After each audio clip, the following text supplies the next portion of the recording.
She was not born to rule. In fact, she was not born to be remembered.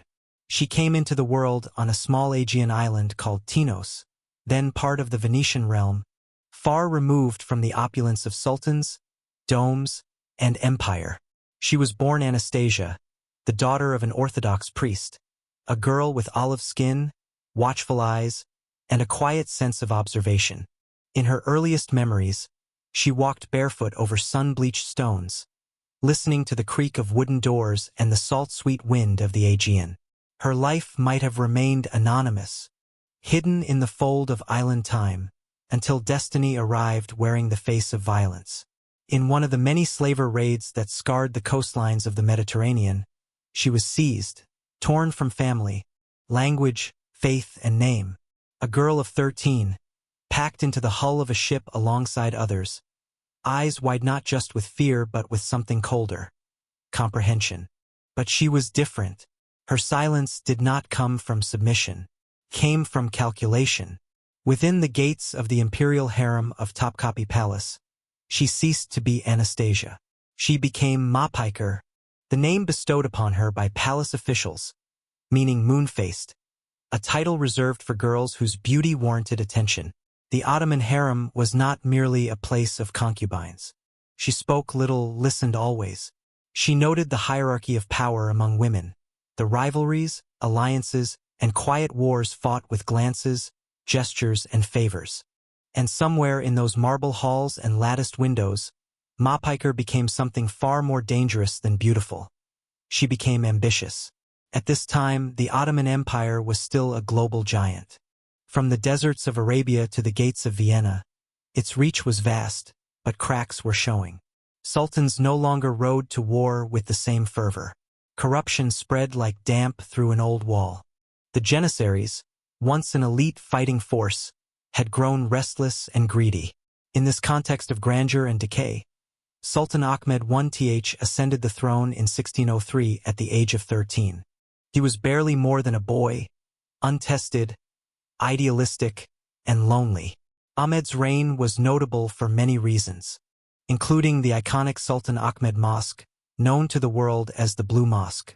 But perhaps most consequentially, he met Mapiker. She was presented to him not simply as a companion, but as a gift, an ornament of beauty and grace. Yet she spoke with restraint, acted with modesty, and withheld the adoration other girls fawned upon him. That reticence intrigued him, and now she stood beside the throne. Their relationship was not one of pure romance. It was strategic, forged in a world where love and politics often shared the same bed. Mapiker bore him sons, most notably Murad, born in 1612. And with each child, her influence grew. She used it sparingly at first, mastering the subtle art of manipulation. She made allies within the palace bureaucracy, kept tabs on factions within the harem, and, more importantly, ensured her sons were not merely alive but positioned. But power always invited resistance. The harem was a nest of vipers, and Mapiker faced enemies on every side.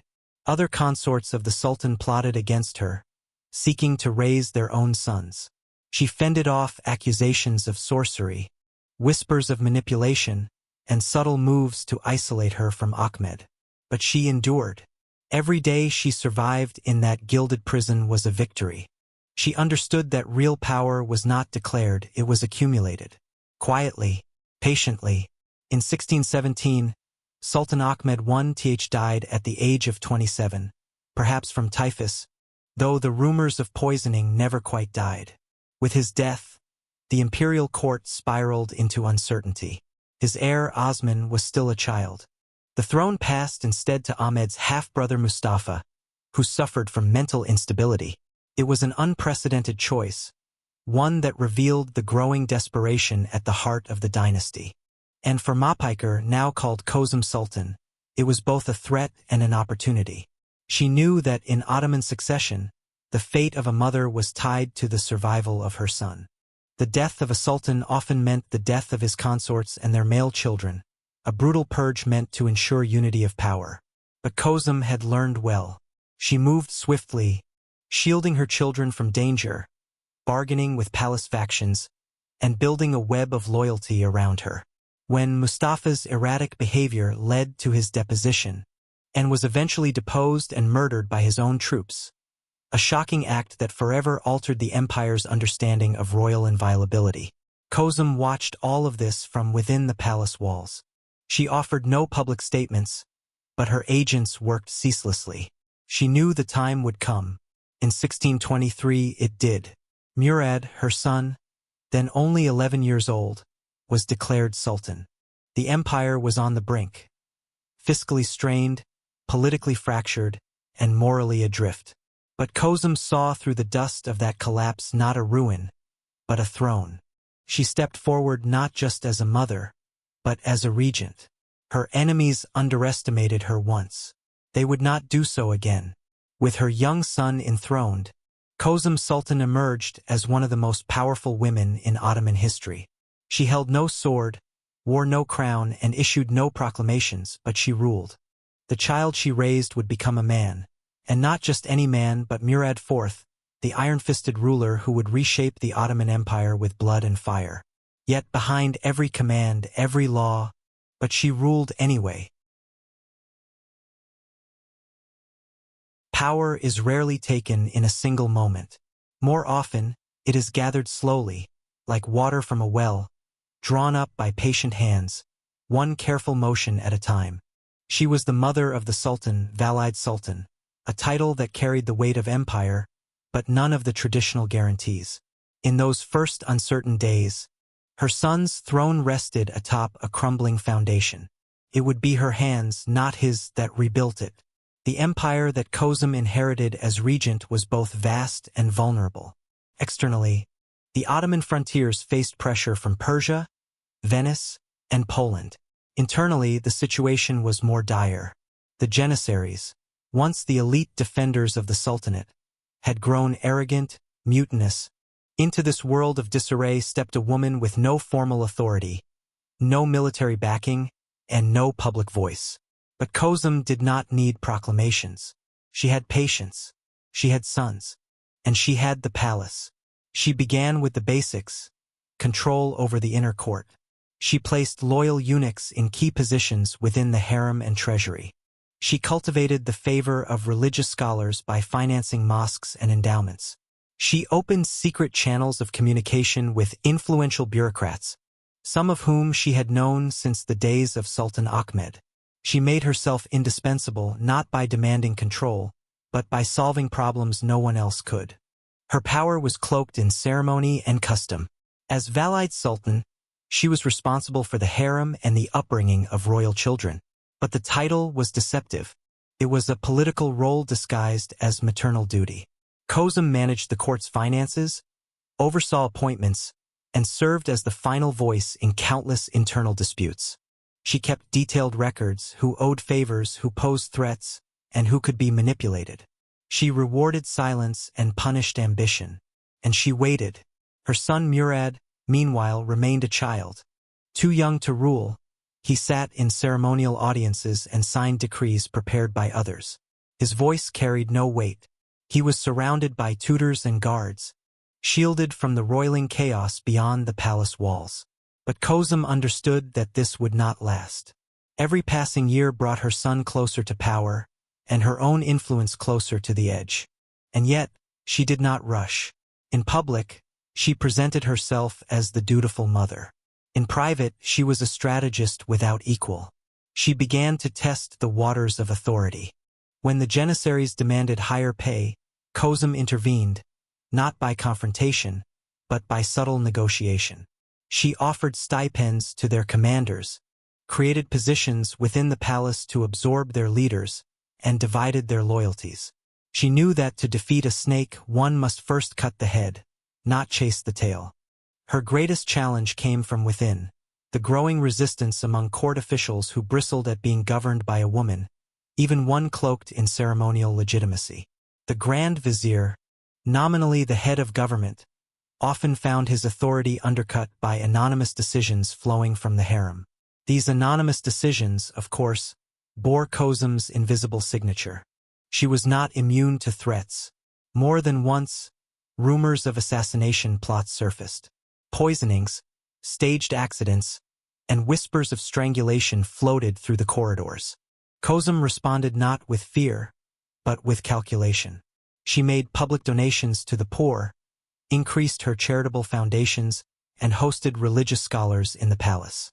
She made herself seem pious, generous, maternal. But her real message was clear. She was not leaving. As her son grew into adolescence, Kosem faced a new challenge, shaping the future ruler. She taught him how to read faces, how to measure silence, and most importantly, how to remember betrayal. But power creates distance, and motherhood is rarely safe in the empire of men. As Murad approached the age of 16, he began to chafe under the constraints of regency. He watched as his mother handled affairs he was expected to command. He heard the whispers that she was the true sultan. He saw the glances of courtiers who bowed to him but deferred to her. And in the shadow of his growing ambition, the difference between justice and vengeance, and the necessity of both. She planted in him not just the desire to rule, but the knowledge of how to rule without mercy. By 1630, she withdrew slightly from the public eye, repositioning herself not as a regent, but as a motherly advisor. It was a careful dance. Too much visibility invited backlash, too little risked irrelevance. She chose instead to remain ever-present, but never obstructive, at least not openly. And then came the great crisis that would shake the empire's foundations, the growing threat from Persia. The Safavid dynasty, longtime rivals of the Ottomans, were amassing strength along the eastern frontier. Their incursions into Mesopotamia and the Caucasus destabilized trade, threatened cities, and demanded military response.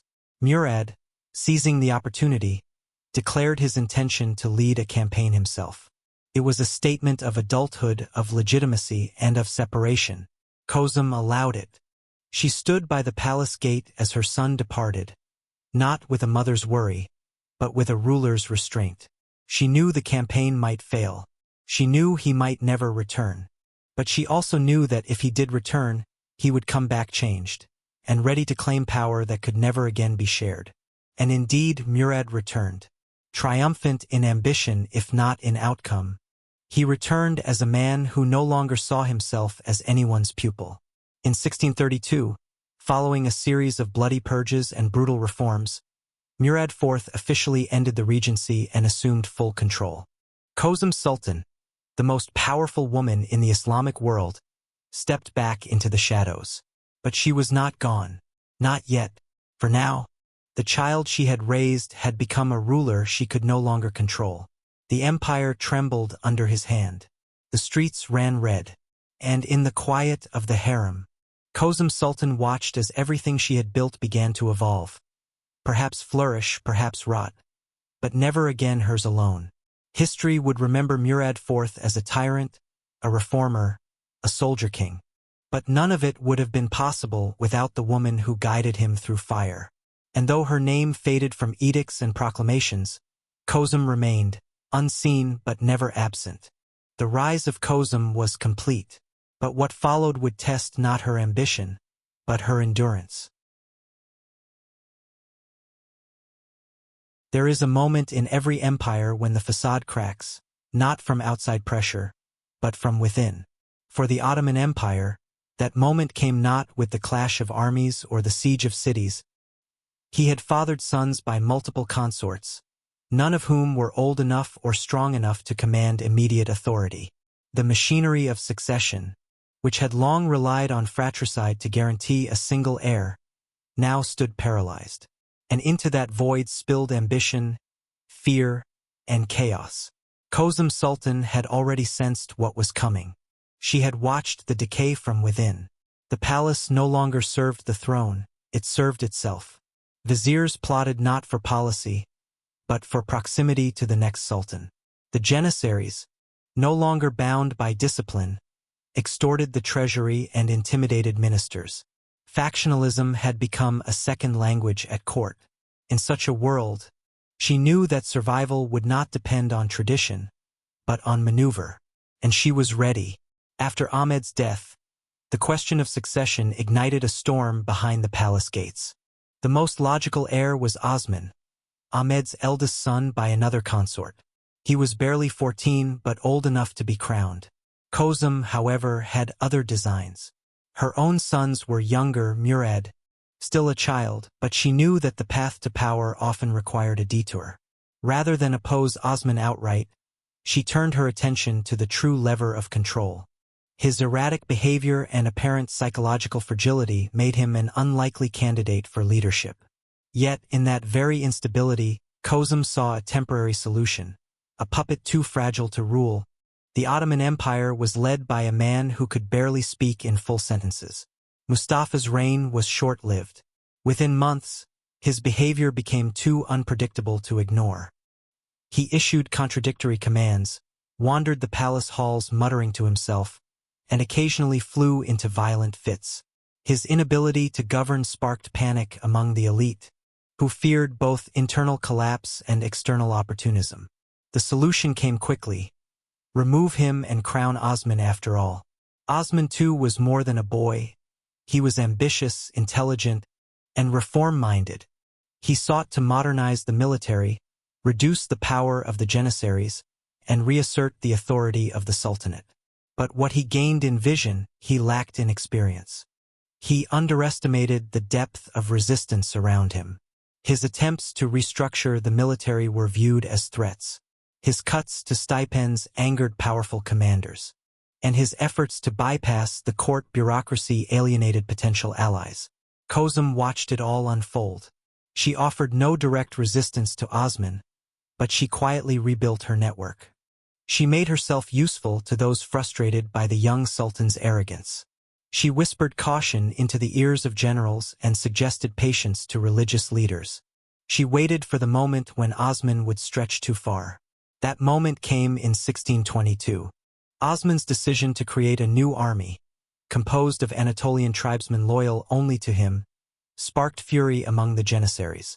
They rose in open rebellion, stormed the palace, and captured the young sultan. What followed was unprecedented in Ottoman history. A sitting sultan was executed by his own troops. The taboo was shattered. He spent his days talking to shadows and hiding from imaginary threats. Once again, the court turned to Kosem. Her son Murad, now 10 years old, stood as the last viable hope for stability. He was young, yes, but he was healthy, alert, and of royal blood. Kosem moved quickly. She secured the support of the Janissaries, negotiated with religious leaders, and outmaneuvered rival consorts. In 1623, Murad IV was declared sultan. But Murad was a child, and the empire was a burning house. Once again, Kosem stepped into the role she had long prepared for, regent in all but name. She knew what was required. Not softness, not sentimentality, but steel. The lessons she had learned in the harem, where smiles masked threats and trust was currency, would now serve her in the open arena of empire. Her first task was survival. She worked with religious authorities to frame Murad's ascension as divinely ordained. She flooded the capital with food and money to ease public unrest. She reinstated traditional rituals to assure the population that the old order had not died with Osman. But beneath that surface, she began to rebuild the machinery of governance. She appointed loyal officials, many of whom owed their careers to her patronage. She rewarded the Janissaries for their support, but kept them on a short leash, never letting any one faction grow too powerful. She restructured palace finances, curbed wasteful spending, and revived charitable institutions. She sent clear signals. Chaos had ended. Discipline had returned. In the harem, she was now unchallengeable. No other consort, no other woman, commanded her level of respect or fear. She reigned as the undisputed matriarch, not just of her family, but of the imperial household. Her word became law in all matters domestic. But she never mistook domestic power for political safety. Outside those walls, ambition was a language spoken fluently by viziers, commanders, and opportunists. Her son Murad, still growing, became both her pride and her project. Murad began to sense the world outside his mother's protection.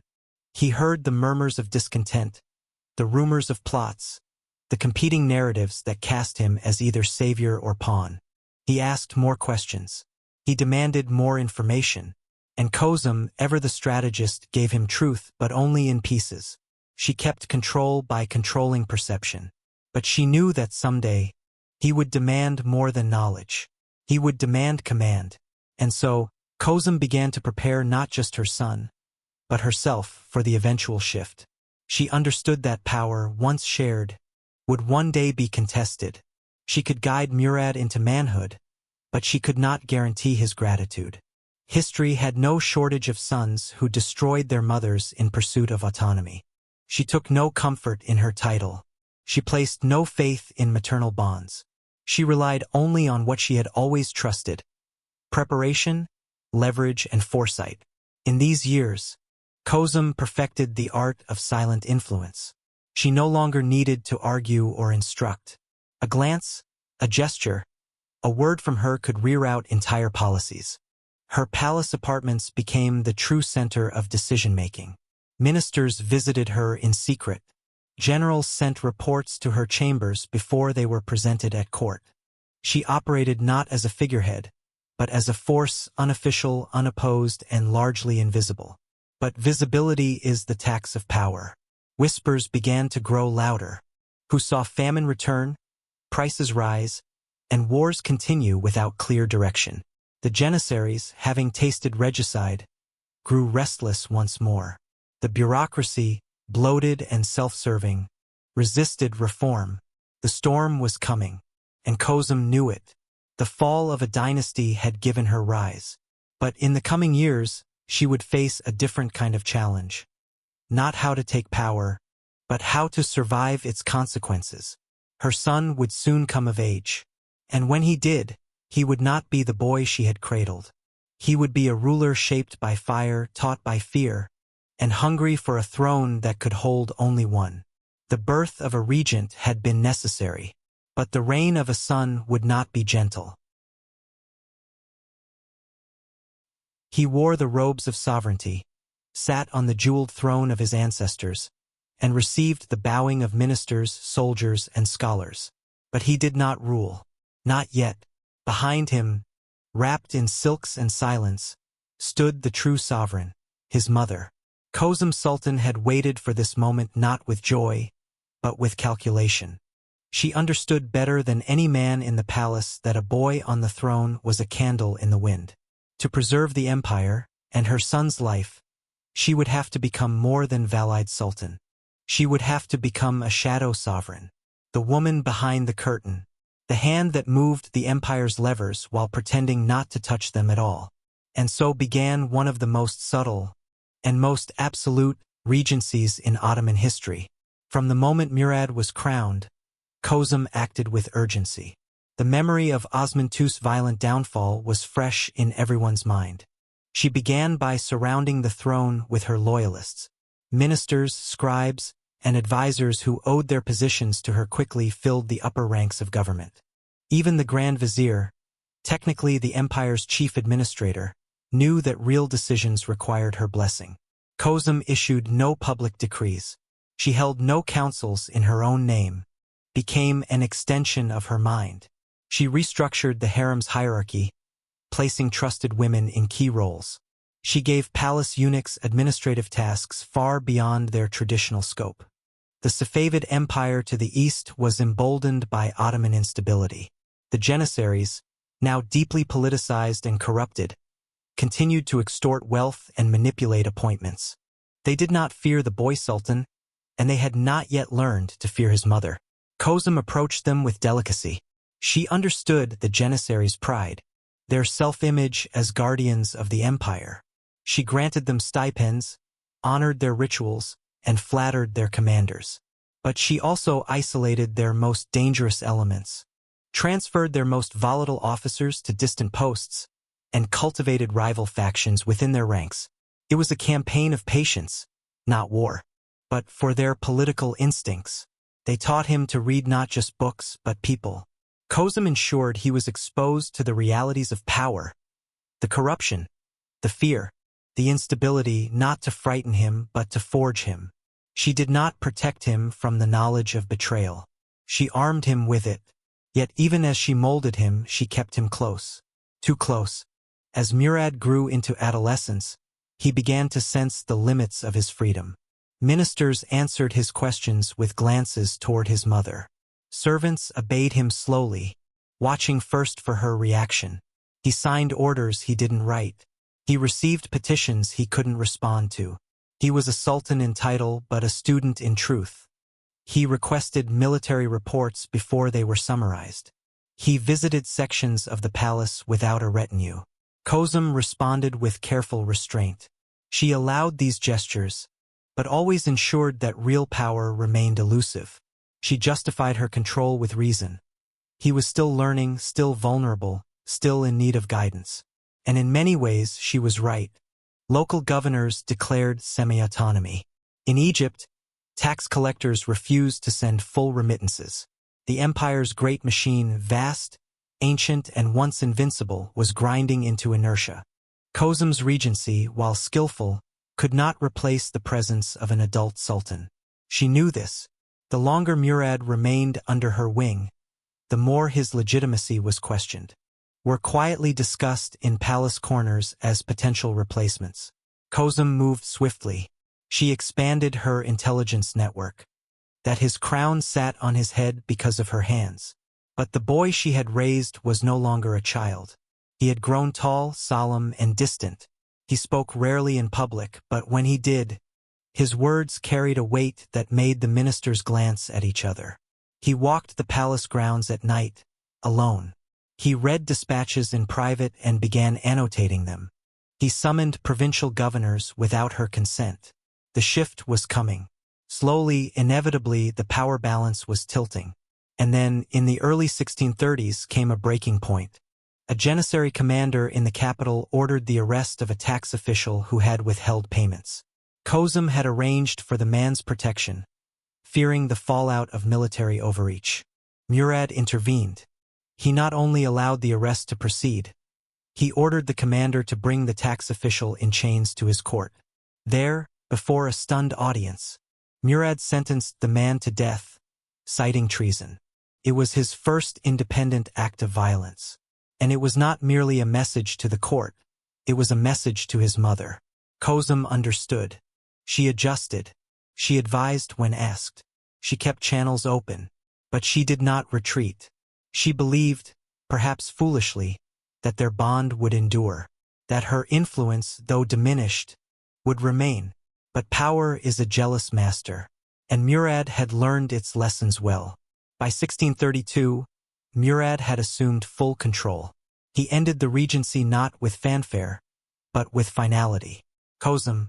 But in doing so, she had created something even she could no longer predict. A child sultan had become a sovereign king, and his mother's empire was no longer hers.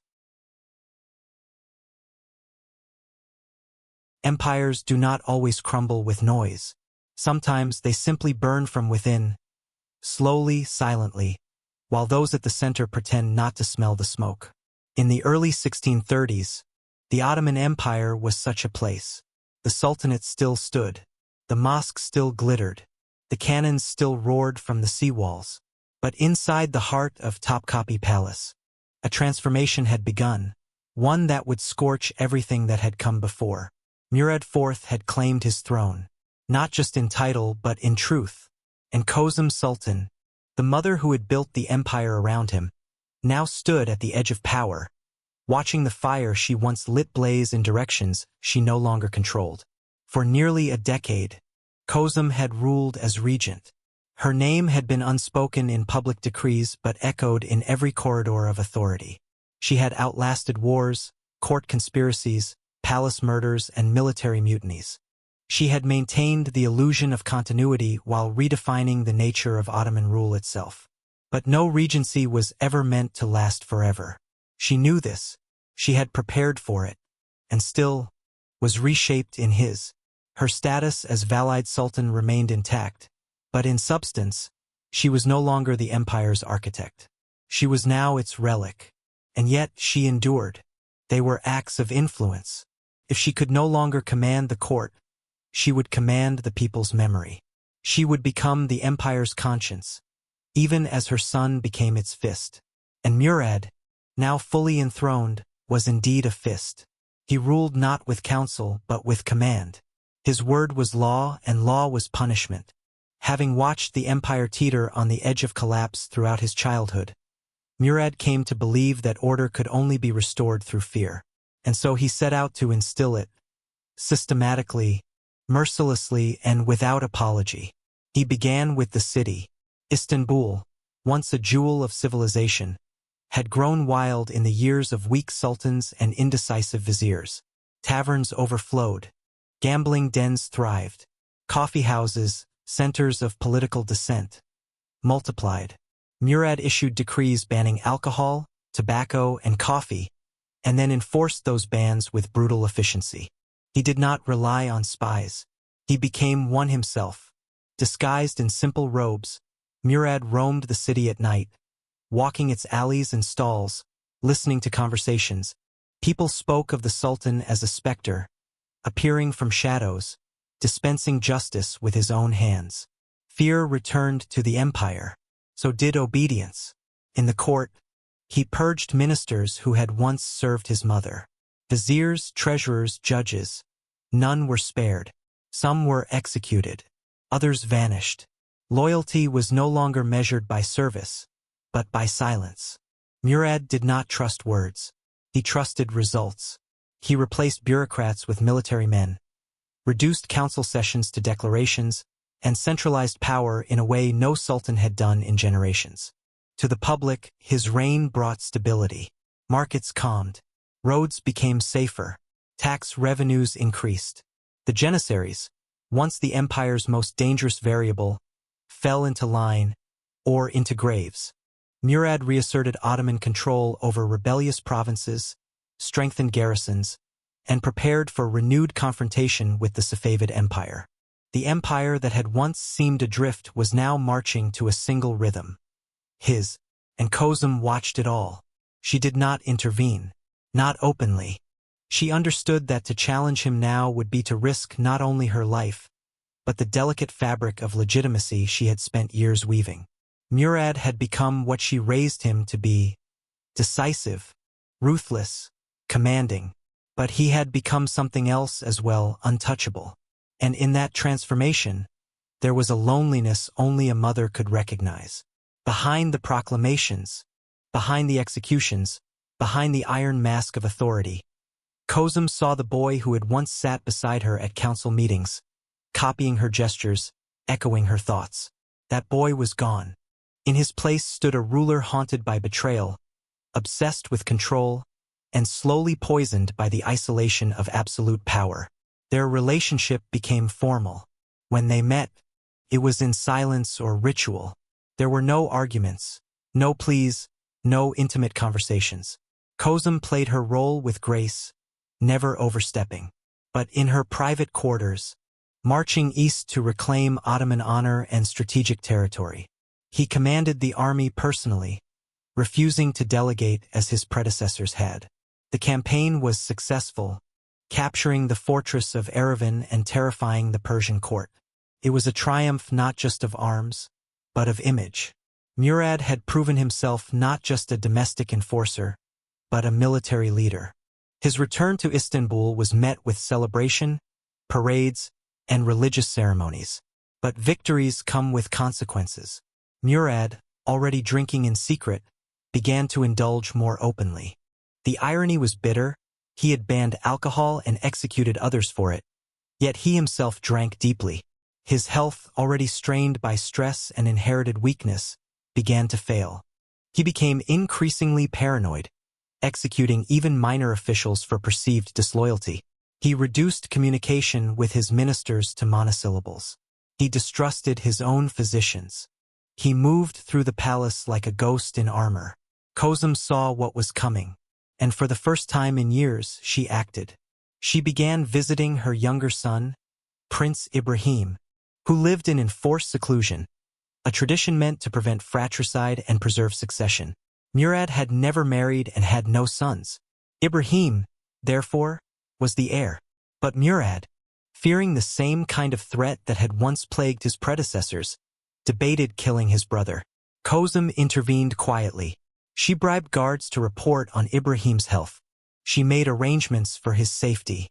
She sent messages to key officials, reminding them of the importance of continuity. She was no longer in power. Sultan Ahmed, Murad IV, succumbed to liver disease. He died without fanfare, in a palace heavy with silence. The empire did not erupt. There were no riots, no power grabs, no coups, because Kosem was already there. She moved quickly. She secured the palace. She summoned the council, and she declared the new sultan. Ibrahim I, the brother she had saved, the son she had watched from afar. The regency was reborn. The fire had not consumed her. It had refined her. She had ruled through flame and fury. Now, once again, she would rule through necessity. But power always comes at a cost. And what lay ahead for Kösem Sultan would test her not only as a mother, but as a survivor in an empire that devoured its strongest. History often tells the story of rulers in absolutes. Tyrants or reformers, heroes or villains. But the truth, especially within the gilded walls of empire, is rarely that clean. It is written in the quiet moments, in the softening of a ruler's eyes, or in the tightening grip of his hand around a sword's hilt. In the case of Murad IV, the transformation from child to monarch did not happen in a single act of defiance or a single decree. It happened over time, shaped by betrayal, burden, and a relentless desire to impose order upon a world that had once felt utterly out of control. He had grown up watching the empire tremble. As a child, Murad had seen his half-brother Osman II murdered by the Janissaries. He had watched ministers whisper lies, soldiers threaten sultans, and entire provinces defy the authority of the throne. He had heard the eunuchs whisper about the mental illness of Sultan Mustafa. He had seen fear in the eyes of men twice his age. And most of all, he had watched his mother rule in his name. He began with the court. Ministers who had served during the regency were dismissed, exiled, or executed. High-ranking officials, many of whom had thought their allegiance to Kosem guaranteed them safety, found themselves out of favor or out of breath. Murad stripped the divan, the council of viziers, of its authority. He reduced it to a ceremonial body, approving only what he had already decided. Decisions were made privately, in silence, and often without explanation. He enforced silence across the palace. Eunuchs, scribes, and pages were ordered not to speak unless spoken to. He banned gatherings among officials. He limited access to himself so severely that even his most senior advisors began communicating through written notes.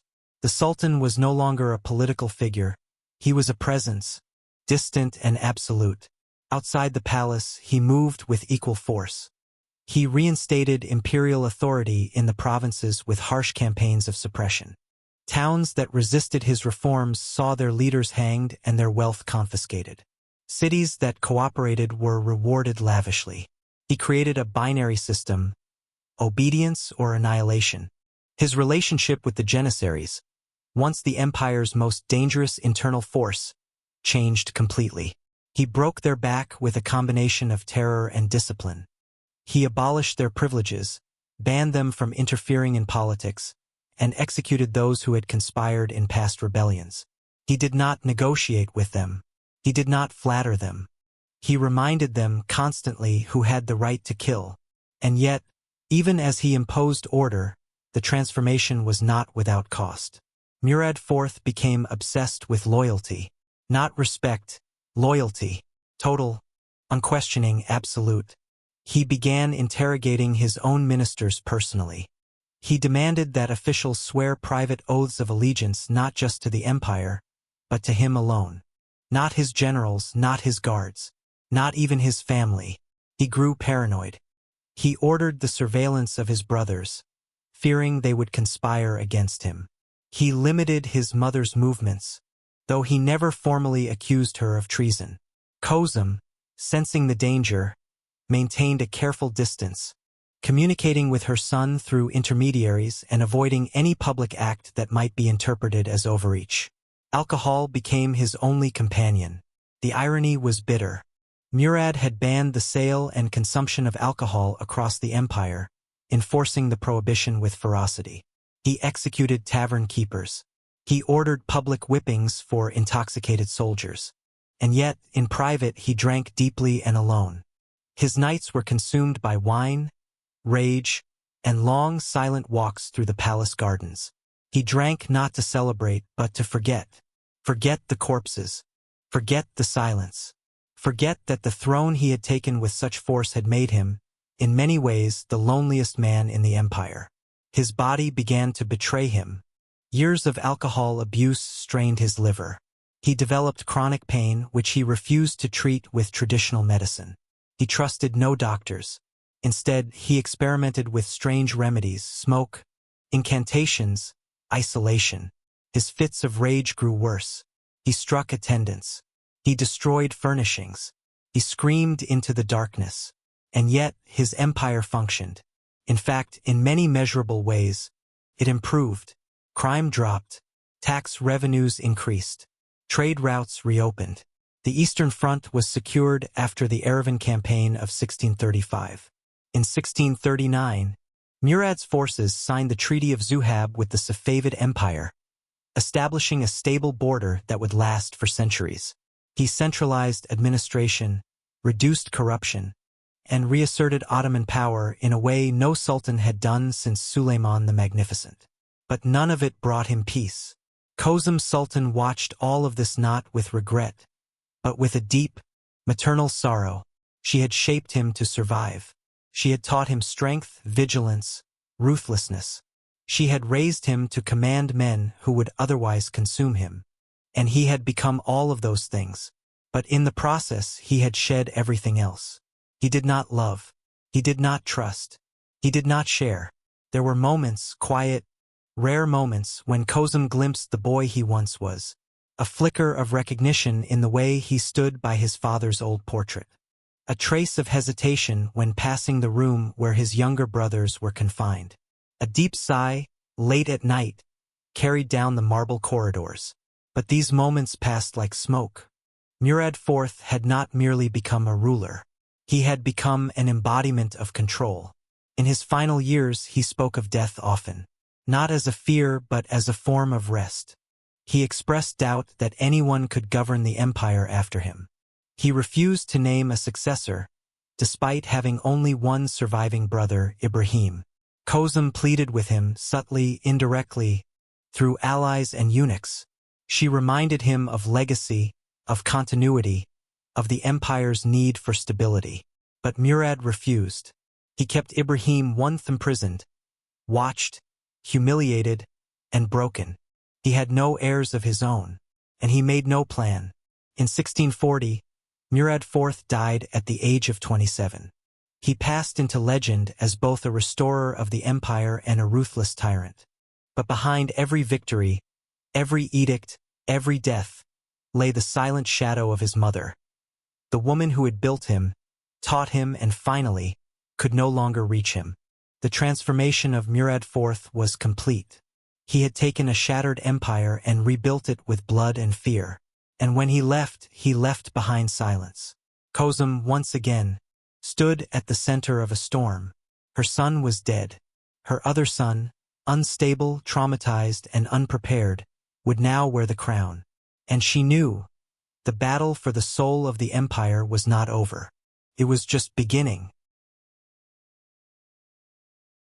There are moments in history when an empire holds its breath, not out of reverence, but out of dread. In 1640, when Sultan Murad IV died without a clear heir and without mercy in his final days, the Ottoman Empire entered one such moment. The man who had ruled with fire and silence, who had bent a crumbling empire to his will, was gone. And what remained was not a legacy of peace, but a vacuum of power, a throne without direction, and a court without center. Kösem Sultan stood alone at the edge of that vacuum. She had lost her son, but she had also lost the shield of his authority. For years, she had lived beneath the shadow of his rule, withdrawn from politics yet never absent from its implications. Now, with Murad gone, her role was no longer theoretical. It was essential. There was only one surviving male in the house of Osman, Prince Ibrahim, Murad's younger brother, and the man next in line for the throne. He had been locked within the walls of the imperial palace, in the kafes, the gilded cage where potential rivals to the throne were held in psychological captivity. He had seen brothers executed, heard the screams of those who resisted Murad's wrath, and lived with the constant knowledge that his own death could be ordered at any moment. He begged to be left alone. He claimed the throne was cursed. He tried to flee the palace. The court stood in stunned silence as the only surviving Ottoman male rejected the empire itself. But Kosem did not waver. She knew that without Ibrahim, the dynasty would collapse. The empire, already frayed by decades of instability, would descend into factional war. She could not allow that. And so, with the same resolve she had once used to shepherd a child to the throne, she now pushed a man trembling with fear into the seat of supreme authority. In a quiet ceremony, far smaller than any coronation before, Ibrahim I was declared sultan. But his coronation was not the beginning of his reign. It was the beginning of hers. Kosem stepped forward once again, this time with no pretense of retreat. She reorganized the palace guard and reassured the court that continuity would be preserved. Where Murad had ruled with terror, she ruled with stability. Where he demanded silence, she welcomed counsel, though not opposition. Every appointment bore her seal. She held the imperial treasury, the flow of information, and the command of the palace. She was Valide Sultan once again, but now, in practice, she was Sultan in all but name. And yet, ruling through Ibrahim was no easy task. He was fragile mentally, emotionally, even physically. The years of confinement had left him paranoid, erratic, and deeply insecure. At times, he would refuse to meet with his own ministers. He believed that the walls of his chambers whispered threats. He became obsessed with dreams, omens, and visions. One day, he would lavish attention on a concubine. The next, he would order her banished for imagined treason. His grip on reality was loose, his grip on power non-existent. Kosem worked around him. She used his signature, issued his orders, managed his moods. She arranged for concubines to distract him, musicians to calm him, and physicians to sedate him. The palace became a place of constant management, not governance. And outside the walls, the empire once again teetered on uncertainty. The provinces sensed weakness. Local governors delayed sending taxes. The janissaries, briefly cowed by Murad, began flexing their power again. The Safavids, watching closely, weighed the possibility of renewed conflict. And within the palace, rival factions, especially among the new concubines, began positioning themselves for influence. But Kosem was not new to this game. She revived her intelligence network, re-established contact with provincial notables, and bribed janissary commanders with land and titles.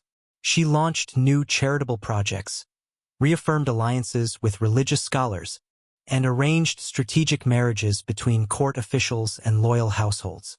She made herself indispensable. She spoke rarely in public, but her name carried more weight than any official's. And still, Ibrahim drifted deeper into instability. He developed obsessions, most notoriously with concubines. He demanded the most beautiful women from across the empire be brought to his harem, and disconnected from reality. Ministers began to fear him, not out of respect, but because he was irrational. Even Kosem could no longer control his outbursts. She protected him from public shame as long as she could. She intercepted complaints, buried scandals, and managed his court with tireless precision. But the cracks were widening, and soon, it became clear, Ibrahim was not just unfit to rule. He was a danger to the empire. Kosem faced an impossible choice. She had spent her life preserving the house of Osman. She had raised Murad, protected Ibrahim, and endured palace purges and civil unrest. But now, she was faced with a dilemma that would test every principle she had ever held. Preserve the dynasty or preserve the empire. In whispers, the ministers began speaking of deposition. In letters, commanders expressed concern. In secret meetings, the possibility of removing Ibrahim was raised. not to seize power, but her heart was still a mother's. She remembered holding him as an infant, watching him sleep in the quiet hours of the harem. She remembered shielding him from Murad's wrath. It was a machine, and it demanded sacrifice. In the end, it would not be Kosem who deposed Ibrahim. That act would come later, after her time in the shadows gave way once again to confrontation. But in this moment, with her son barely clinging to reality and the empire trembling beneath him, Kosem made her decision. Not with a public act, but with a quiet resolve. She would return to full power. The empire could not afford to wait, and the woman who had raised emperors would not watch it die from inaction. When the son took the throne, the mother took command. Power once tasted is rarely forgotten. But power reclaimed, especially by a woman in a world forged by men, is a different kind of force. It becomes sharper, colder, less forgiving. By the early 1640s, Kösem Sultan had stepped back into the center of the Ottoman Empire, not as a mother grieving the unraveling of her son, but as a strategist reclaiming what was hers. And what she found was a throne in freefall. Sultan Ibrahim I sat on that throne, but he did not rule it. He wandered the palace in a haze of confusion and paranoia, lost in dreams and superstitions. He oscillated between bursts of rage and days of withdrawal, his moods unpredictable, his fears boundless.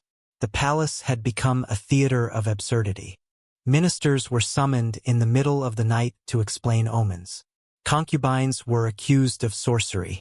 Foreign ambassadors returned with stories of a sultan obsessed with perfumes and furs, more concerned with the threads in his robes than the affairs of state. Outside the palace, the empire was beginning to slip. Murad IV's iron discipline had left a vacuum. Without his control, the janissaries began to act again like the kingmakers they had once been. In the provinces, tax collectors withheld funds, governors delayed decrees, and roads grew unsafe.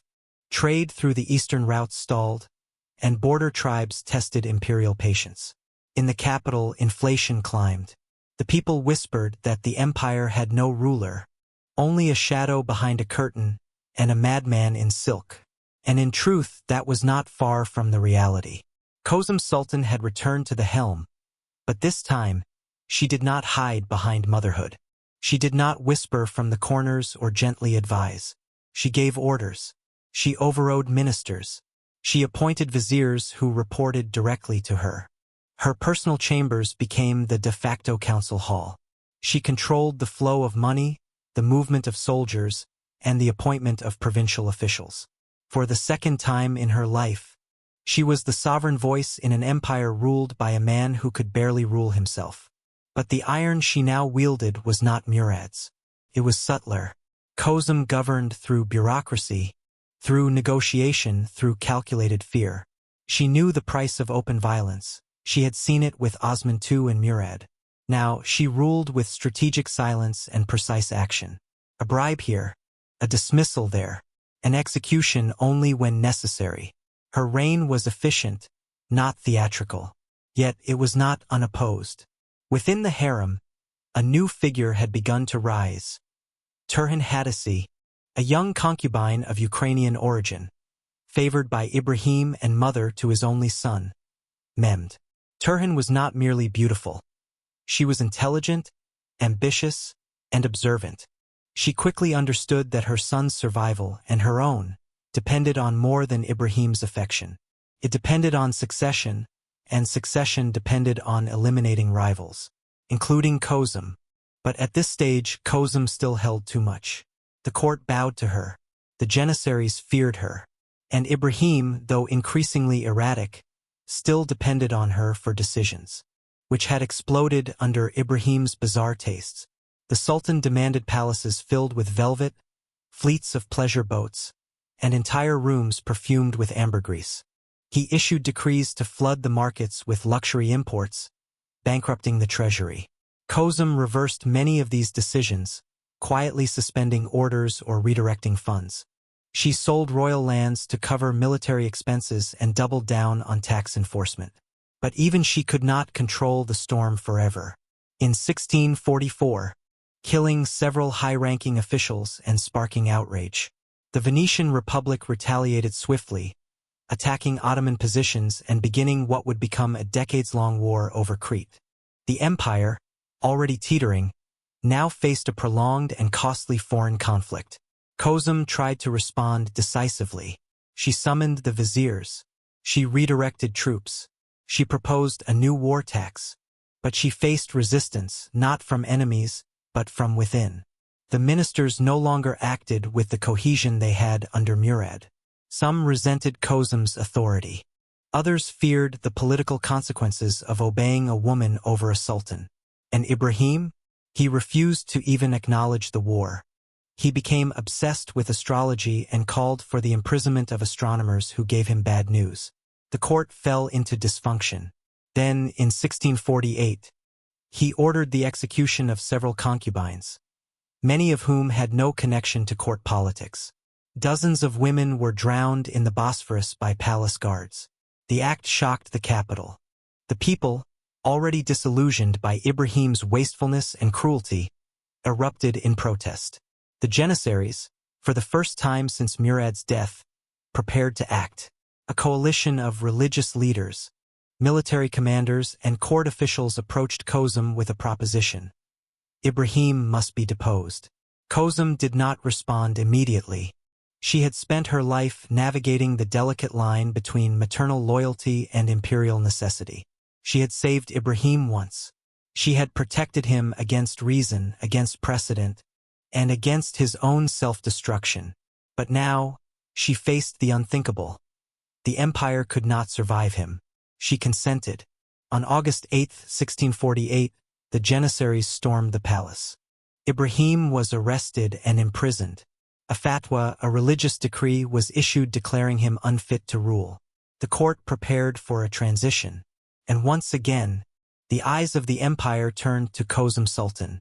She did not crown herself. She crowned a child, Mehmed IV, the son of Ibrahim and Turhan, just 6 years old.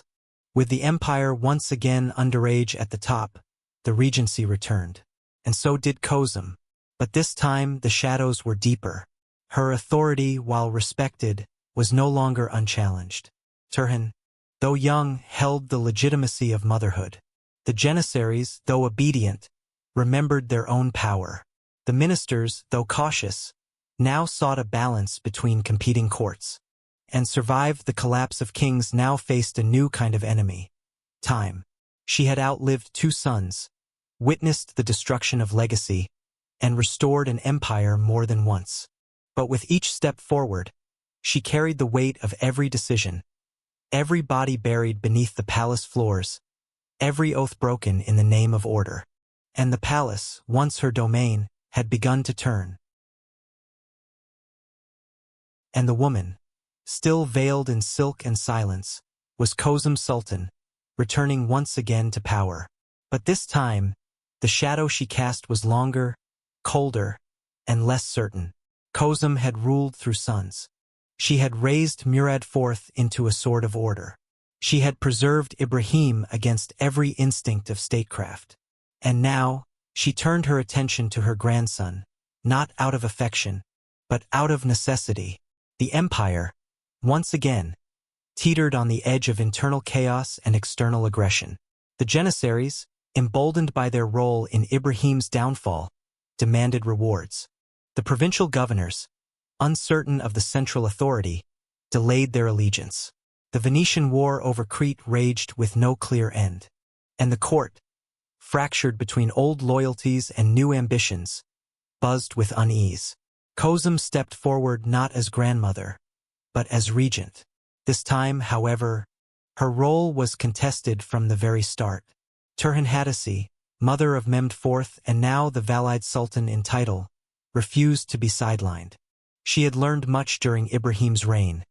How power moved, how it was stolen, and how easily it could slip through silk-covered fingers.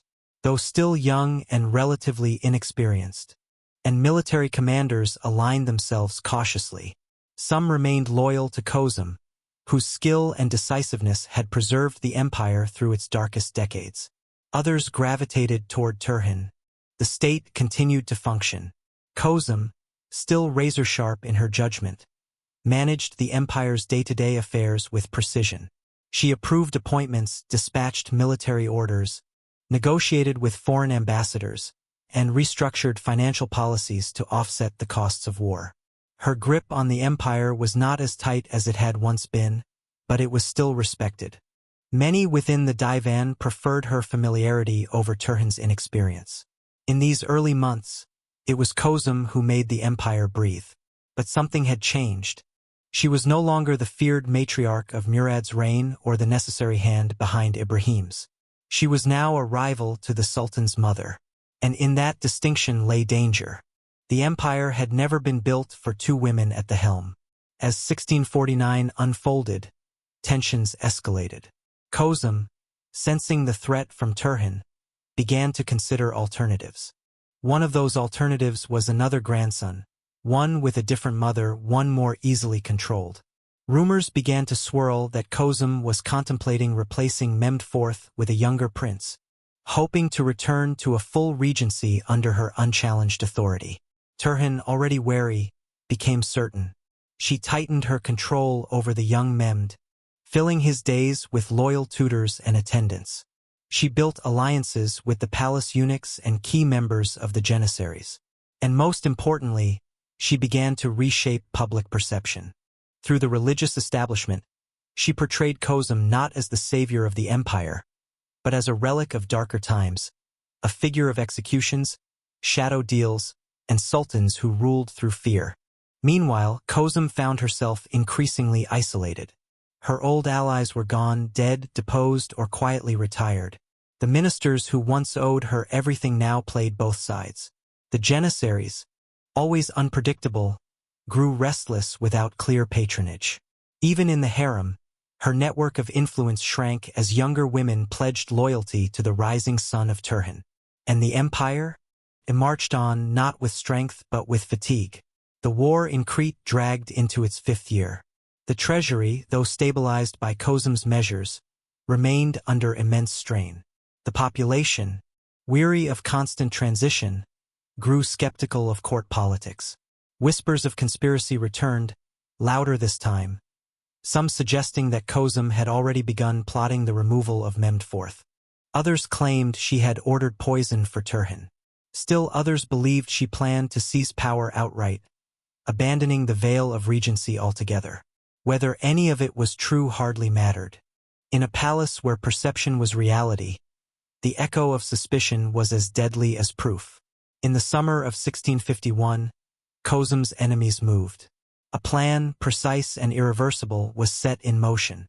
Late one night, while the palace slept beneath the weight of centuries, a group of palace eunuchs, once her own tools of influence, entered her chambers. They came not with ceremony, but with finality. Kösem Sultan, the woman who had shaped sultans and guided an empire through its most dangerous hours, was strangled with a silk cord, the preferred method of execution within the palace she had once ruled. There was no public mourning, no state funeral. The death was whispered, not proclaimed. She was buried quietly, near the tomb of her husband, Sultan Ahmed I, whose love had first drawn her into the empire's heart. The woman born as Anastasia of Tinos, the Greek girl taken from her home, had become the most powerful woman in Ottoman history. And now she was gone. Replaced not by a conqueror or a soldier, but by another woman, one whose youth and title gave her what decades of service and sacrifice could no longer protect. But Kosem did not vanish. Her shadow remained in every corridor of the palace, in the policies she had written, in the provinces she had pacified, in the dynasty she had preserved. She had made mistakes, grave ones. She had held power too tightly, clung to control too long, and underestimated the hunger of those who would follow. But she had also held the empire together when no one else could. She had raised and buried sultans. She had ruled through fire, through silence, through shadows. And though history would go on to remember her with both admiration and fear, the truth was simpler. Kösem Sultan had kept the empire alive, even when the empire itself could not recognize her anymore.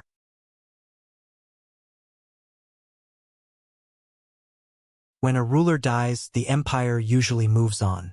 Ceremonies are held, successors are named, and the machinery of state continues its endless grind.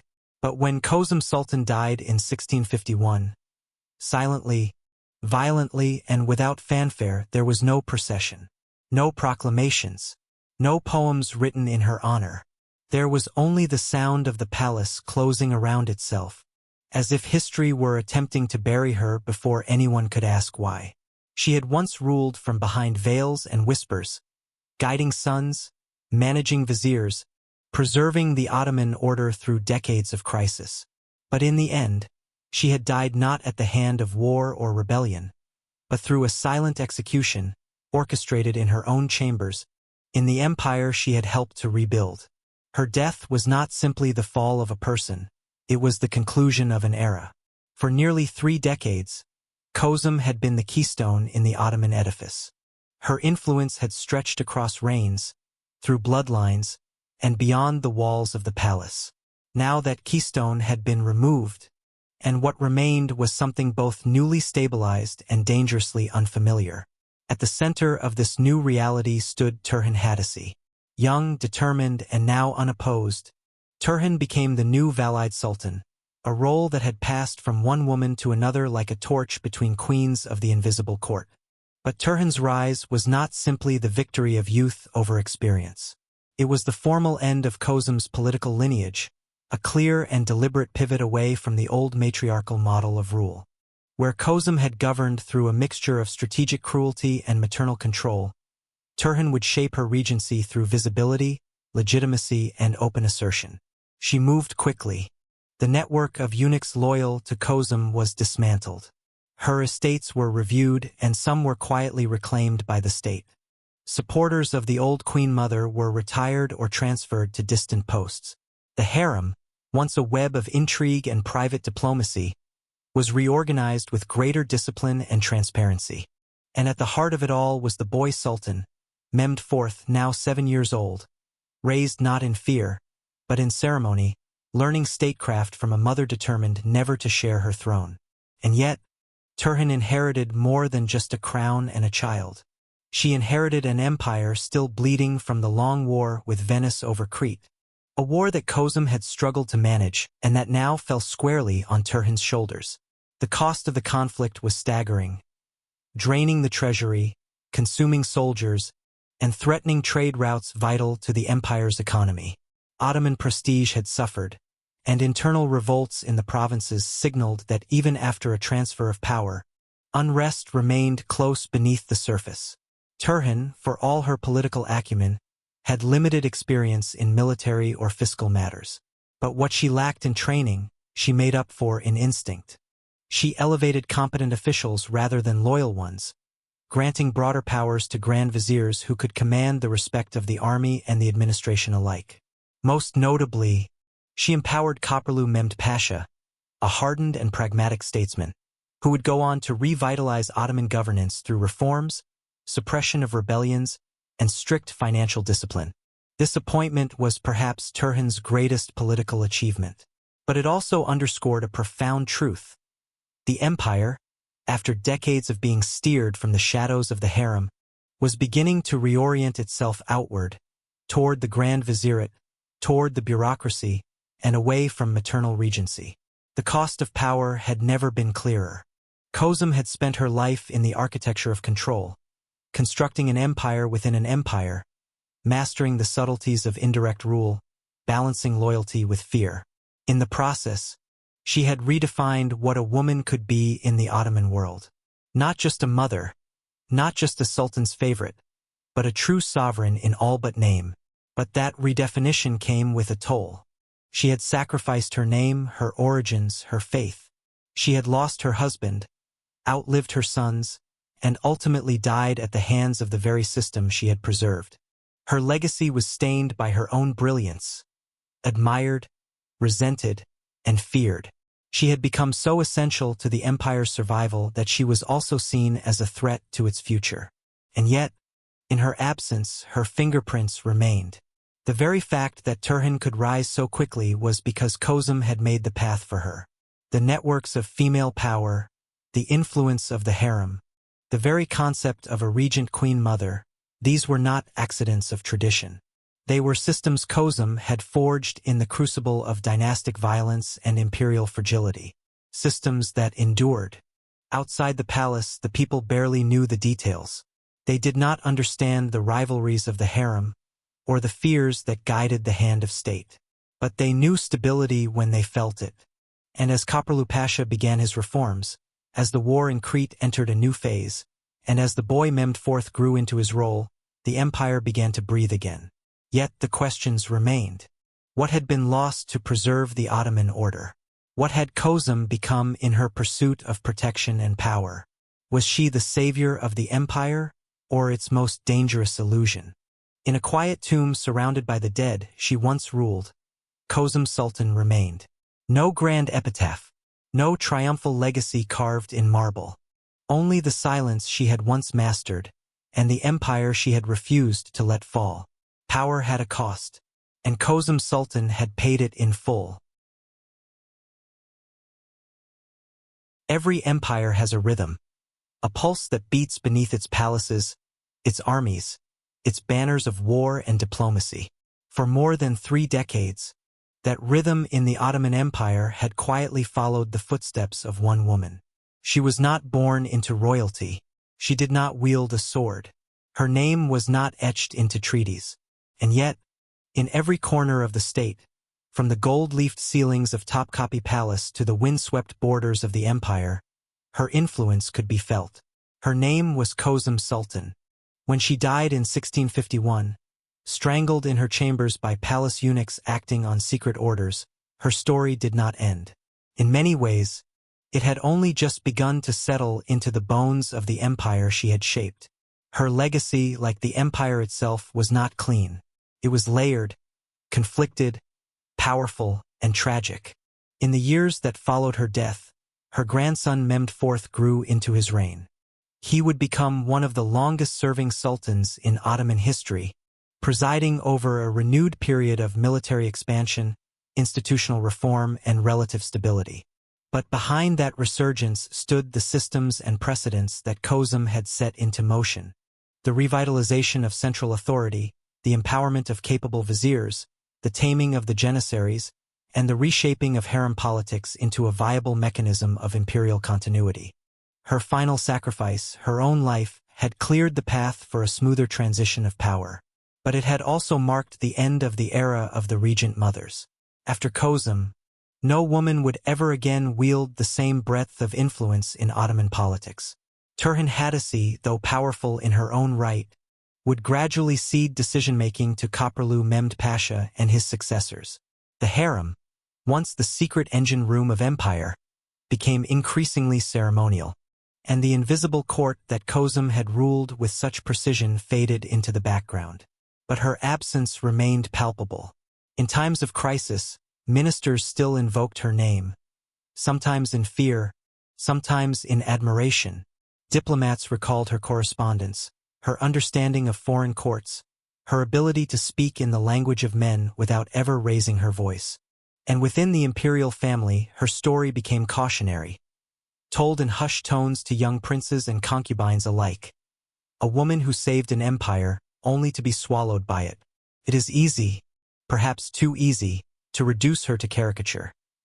The manipulative queen mother, the schemer behind the curtain, the cold operator who cared only for power. But those who look closer, through the dust of propaganda, the slant of chroniclers, the judgments of later generations, see something more complex. They see a girl stolen from an Aegean island, who learned the codes of empire in a language not her own. They see a wife who mourned a young sultan, but refused to let his legacy die. They see a mother who raised a ruler from the ashes of collapse, then stepped aside as that ruler grew into a tyrant. They see a protector of dynasties, a governor without title, her identity for a state that could never fully acknowledge what she had built. Kosem's story is not just one of Ottoman history. It is a story of what power does to those who wield it without armor, of what it means to lead in silence, of how influence can become indistinguishable from responsibility, and responsibility from sacrifice. Her vision for the empire was not utopian. She did not seek to reform the system so much as to sustain it. She worked within its brutal logic, bending it to survival when it would otherwise collapse. And for that, she became both revered and reviled. There were no monuments built in her name, no imperial cult, no dynastic canonization, but in every decision that preserved the line of sultans, in every compromise that spared the empire from civil war, in every whisper that kept the machinery of state running during its darkest nights, Kosem's hand was there. She was the empire's hidden architecture, and when she was removed, the foundations shifted forever. In the centuries that followed, historians would revisit her life with fascination and debate. Some would call her a usurper, others a visionary, most something in between. But for those who seek to understand the Ottoman Empire not as myth or monument, but as a living organism of ambition, fear, and endurance, Kösem Sultan remains essential. She was, in the end, the final guardian of a fragile world. And her story, like the empire she saved, refused to fade.